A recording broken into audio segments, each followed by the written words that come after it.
Since the release of the Bulova Lunar Pilot in 2016, it has served as a definitive leader in attainable chronographs while also having its own legitimate NASA connection.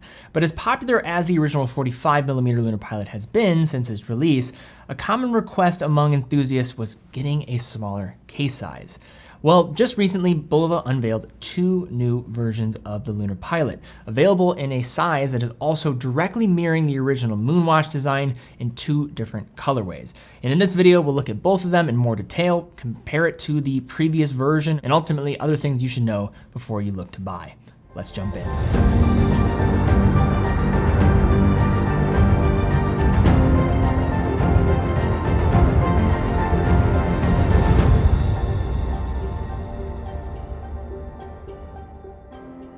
So TeddyBaldassarre.com is an authorized dealer for Bulova, so if you're liking what you're seeing today, we do have them in stock on the site. I will have links in the description down below to the product pages. Also, if you want to learn a little bit more, we know you can buy and watch pretty much anywhere. We'd love to have your business though. All these purchases are authorized, coming with a full factory warranty.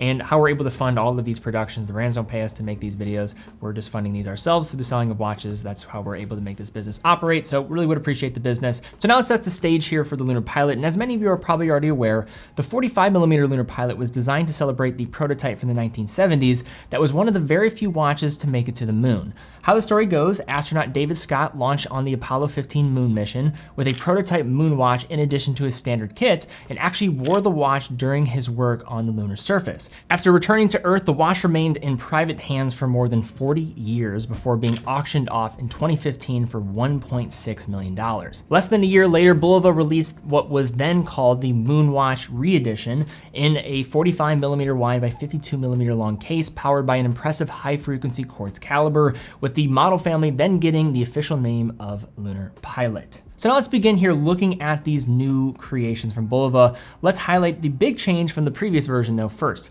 The case size. Now measuring at 43.5mm wide and 51mm in length, it's important to state up front that this new Lunar Pilot, while smaller than its predecessor, is still large, with the lug-to-lug metric in particular likely to present some wearing challenges for those with smaller wrists. However, a cool note is that Bulova indicates that this dimension set comes directly from the original David Scott Moonwatch. The thickness measured right at 13.2mm, virtually the same as its larger sibling, and at least in part due to the protruding flat sapphire crystal that also has excellent AR coating, especially for this price segment, killing unpleasant reflections in the process. The watch in totality wears true to its 43.5mm size, if not slightly smaller, especially if you decide to put this on, say, a NATO or a fabric strap. Set between 20mm lugs, the updated Lunar Pilot offers a 3-link style bracelet with solid end links that are pin adjusted that do not taper, terminating with a 20mm butterfly style clasp. The clasp is milled and operates with positive action, but might limit the range of micro adjustment to some extent, though the bracelet luckily does include 2 half links to give you a fighting chance at that perfect fit. For a more casual look, each dial variant also comes with a leather NATO style strap that is also of pretty solid quality, while not necessarily being to my taste for a watch of this style, nevertheless a nice inclusion. Now another major update compared to the standard 45mm models that we saw in the past is the case finish. Now as you probably recall, the previous iteration was completely blasted with its case, having a more matte look. In these new creations, we have a fully polished central case and a brush bezel complete with vertical sides and a 90-degree angle as it approaches the protruding crystal. The bracelet displays a mix of brushing and polishing, with the brushed outer links and polished center links that no question will be more prone to scratches. On the 3 o'clock side, the signature elongated pushers manage the chronograph functionality, with a prominent oversized sign crown facilitating time-setting duties. As a note of distinction between the two, so the Panda dial here is going to have pushers that are PVD in dark blue to match the aspects of the dial. Now the screw down case back and the push-pull crown will help the Lunar Pilot achieve 50 meters of water resistance.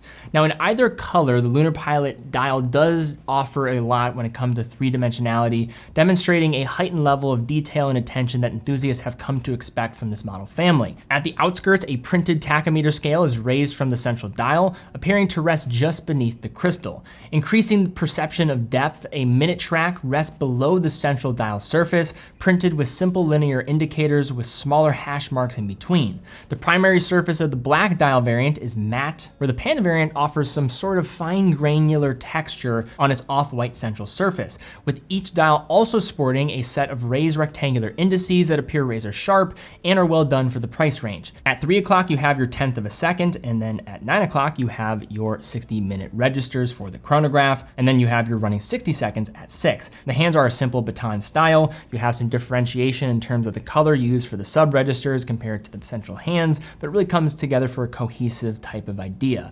Now, dial text is minimal with the old school Bulova word mark at noon and 262 kilohertz text in the 6 o'clock sub-register, speaking to the movement we'll get to shortly.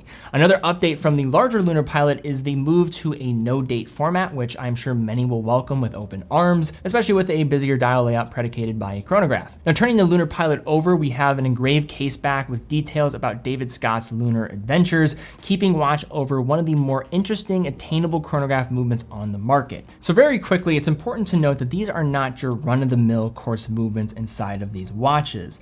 And when you look at the greater market of just mechanical watchmaking, there's not many watches, apart from a few anomalies, that are going to have integrated mechanical chronograph movements that are going to be under $1,000. Typically, you're spending closer to $2,000 to start getting into the Swiss watchmaking world of mechanical chronographs, making these very viable options for those looking for an affordable chronograph in the range. Now, the Bulova caliber here is the MP20. It's also utilized in the larger Lunar Pilot models, which is a good thing as it's an impressive movement when you consider the tech taking place here. To start, this caliber oscillates at 262,144 cycles per second, which is 8 times faster than the already blistering pace of a standard quartz caliber at 32,768 cycles per second. Now, this ultra high frequency makes the caliber capable of impressive accuracy, with Bulova quoting a ridiculous plus or minus 10 seconds per year, an amazing figure compared to the average of quartz movements at plus or minus 15 seconds per month being offered by similar Japanese quartz calibers. In addition, the central chronograph second hand makes a relatively smooth sweep once called into action, giving a sense of taste of mechanical timekeeping in a more attainable package while getting that quartz accuracy upside.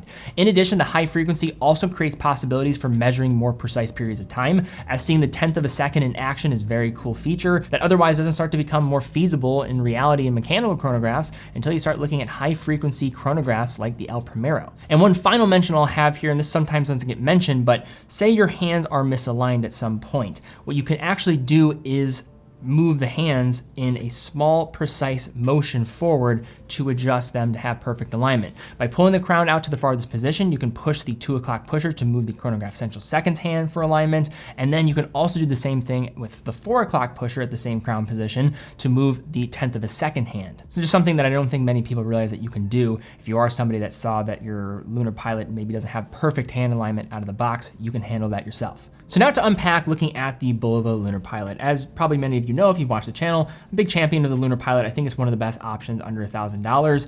But this one is kind of changing the game in many ways. But let's talk about the cons first and then the pros. Now first, I think one challenge is just going to be that it's great to see that there's a smaller case option available, but I do think there are going to be many people out there that are going to ask, well, what's the next small case that's going to come from the Lunar Pilot? Because this is still big, and it is still big. It's a 43mm watch. Now, it wears slightly smaller than the case size. It's not unbearable, but on my wrist, it is pushing the limit. I don't know if I could personally pull it off. I would probably recommend it for somebody that has a little bit of a larger wrist than myself, if not around, say 7 inches in wrist size. So that is one thing I think you have to bring up right away. There's probably people out there that might get this watch and be like, wait, did I order the 45? Did they send me the right one? That is probably a reality for these watches, but definitely more wearable than the previous iteration. The other thing that somebody might have an issue with is going to be some of the polished components. I know a lot of people were a fan of the matte type of look, so that is just more of an aesthetic difference. It's kind of more up to you on what you like. I don't think it's necessarily bad. It's just something that is going to be different compared to the last one and some people might not like.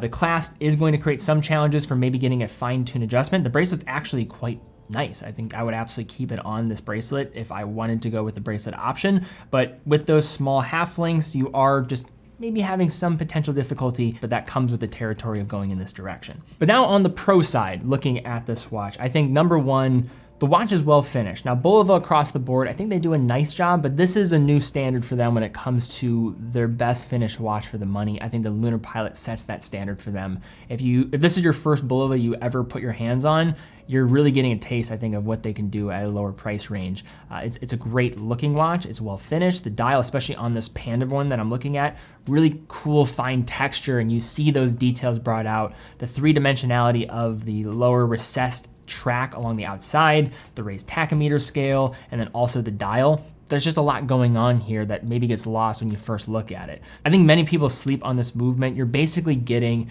a ultra accurate quartz movement with mechanical-like sweep, 1/10 of a second indication, in a chronograph that's also not crazy thick, or a good fraction of that is coming from the sapphire crystal on top. I think it's a good mix of best of both worlds. Some of the challenges that come with mechanical chronographs, you're able to bypass here while still getting some of the looks and upsides of that sweeping chronograph seconds hand. The history speaks for itself. I'm not gonna get into any more detail there, but I think that also adds a little bit to the coolness factor of this watch. The no date is welcomed in my opinion. And then when you look at the competition, that's something I always try to consider when looking at every watch.